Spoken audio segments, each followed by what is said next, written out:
मित्रांनो, good morning. आता जसं की तुम्ही बघितलं लास्ट व्लॉगमध्ये की आम्ही आलोय बिलीमोरा गुजरातला.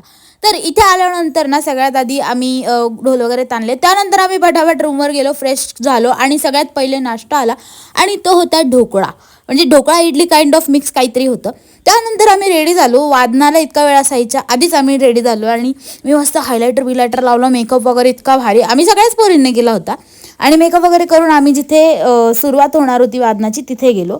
आणि सगळी त्यांची पण तयारी वगैरे चालू होती. ते सगळं एकदम जंगी म्हणजे खतरनाकमध्ये तयारी झाली होती आणि सगळे आम्ही वाट बघत बसलो होतो. त्यात गरमी एकदम भयंकर होती. म्हणजे लिटरली असं वाटत होतं की त्याच ठिकाणी आमचे मेकअप गळून पडतील. आणि हे होतं ते आश्रम, इथनं आमचं वादन चालू झालं आणि वादनाच्या आधी आम्ही इतक्या खतरनाक भारी दिसत होतो. आणि त्यानंतर थोड्याच वेळात म्हणजे काही संध्याकाळपर्यंत आमचे अवतार असे झाले होते जसं की आम्ही ती व्यक्ती नाहीच जिने आधी मेकअप केला होता. थोडंसं थकल्यासारखं वाटत होतं कारण ढोल कंटिन्यू बांधला होता, पण तरी पण वादन जोरात आणि जल्लोषात चालू होतं. अख्खं बिलोमरा होतं जिथे त्यांचा मेन स्पॉट आहे तिथे आमच्या सगळीकडे म्हणजे अशी एक मिरवणूकच झाली.